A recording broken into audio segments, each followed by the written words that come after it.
Hey y'all, I'm out in the goat pen today because I want to tell you our plans on utilizing our property for the goats a little bit better, as well as finally tell you the name we decided on for our buck.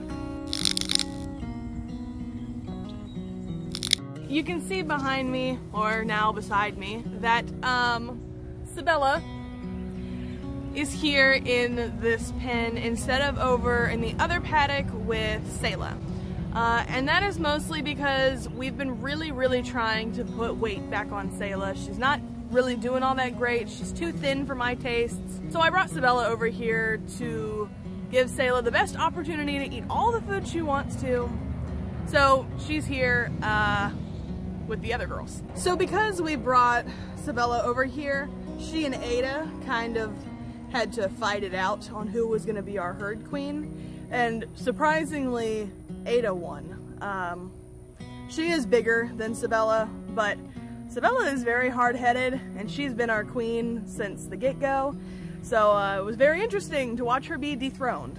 So we have a new queen. For the most part, I think that they finally worked out their differences. As you can see, they're standing here eating together. So apparently it's not that bad. Now as for our buck here, we do finally have a name. A lot of you suggested really good names, but the one that we went with wasn't anything that anybody suggested. I just found it on Google. I looked up like Hebrew names. We decided on Mordecai for our buck. So it's Becker and Mordecai. We call him Morty for short. He's just such a sweet and little dude that I felt like he needed a short, sweet name. So Morty worked out really well. We're also really big fans of Rick and Morty, the TV show.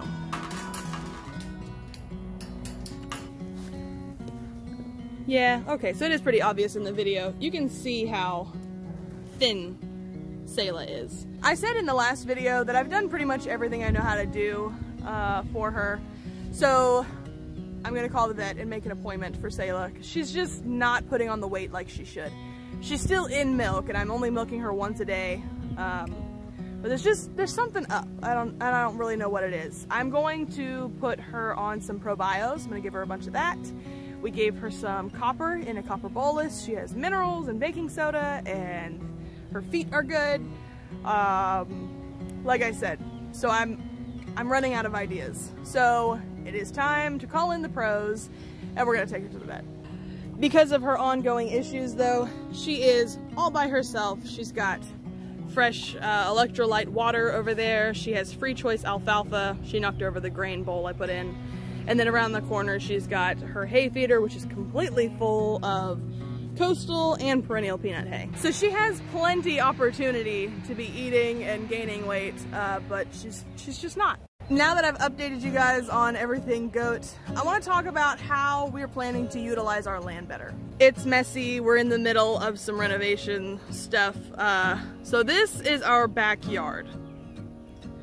It's about a half of an acre or so, and then way back there's a chain link fence. Beyond this fence we have one full acre. So for the goats we have about an acre and a half that we can use, but because there's no cross fencing or anything, it's a half acre and a full acre lot.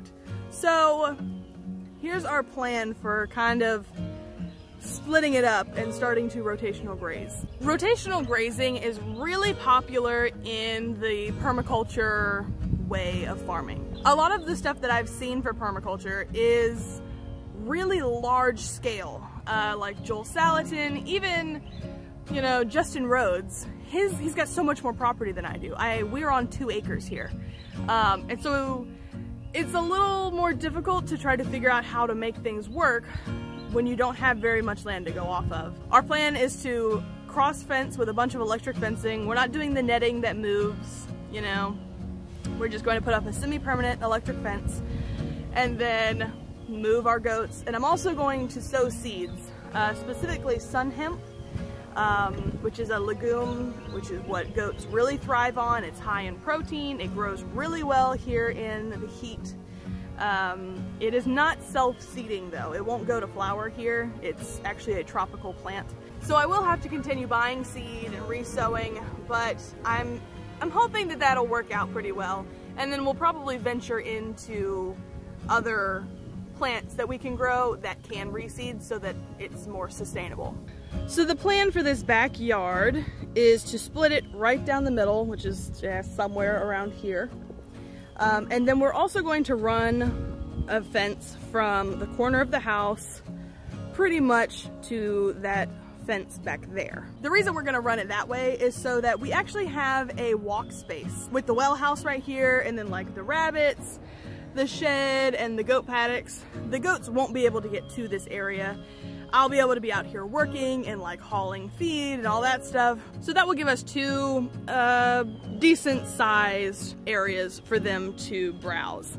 And then we're gonna split that back acre into 4. So the back acre is technically gonna be broken into 5 pieces actually, because there's going to be a walkway down the middle. There will be a big shelter in there, a watering trough, and pretty much anything that they need access to, so like minerals and stuff like that, will go in that central walkway, and then we'll always leave it open to whatever paddock they're in at that point, so that we don't have to build a shelter in every single paddock or put water up in every single one. And it's an area, it'll be right up against this fence right here, so that's where the gate will be for bringing them back out. That way I don't have to go all the way to the back of the property to get them when they're in either of those paddocks. They'll just be already at the front when I call them, and then I can walk them up to their nighttime paddocks. So we have started purchasing everything we need to put up these fences. A friend actually gifted us an Energizer, which is really, really strong. So I'm interested to see how that goes.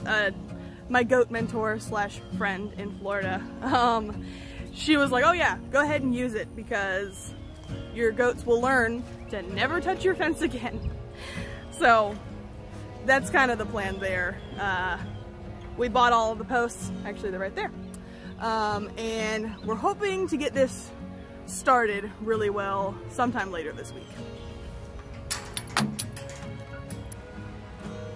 Hi. You scratching your head? So that's pretty much our plan for starting to rotational graze with our goats. I don't know anyone personally doing this small a scale with rotational grazing, so I'm interested to see how it works out. At the very least, I was planning to cross fence the property anyways, but you know, I'm excited to see how it works. I have to go order my sun hemp probably later today, make a vet appointment, you know, I got stuff to do. So that's gonna be it for today. Morty, our buck, we're doing rotational grazing hopefully very soon. That's kind of the update for the goats at this point. Sayla isn't doing great. She's going to the vet. That's where we are. If you liked hanging out in our little corner of YouTube today, please consider liking, sharing, or commenting down below. This just tells the YouTube algorithm that you enjoyed this video, and then it should show it to other people. And it's a really non-committal way of supporting us. Now, if you feel like committing to us, you can subscribe and hit the notification bell, and that just means you're gonna get a little pop-up every time we put out a new video. If you would like to get to know us on a little bit more personal of a level, a great way to do that is to check us out on Instagram. I post there on a daily basis. If not an actual post, then I'm updating our stories very regularly. It's a great place to see things as they're happening instead of on YouTube where there's generally a little bit of a delay. So thanks for hanging out with us today as I update you on all things goat here on our homestead. I'll be keeping you guys up to date, especially on Instagram, about Sayla and her progress as we figure out what the heck is wrong with her. So, until we meet again, bye y'all.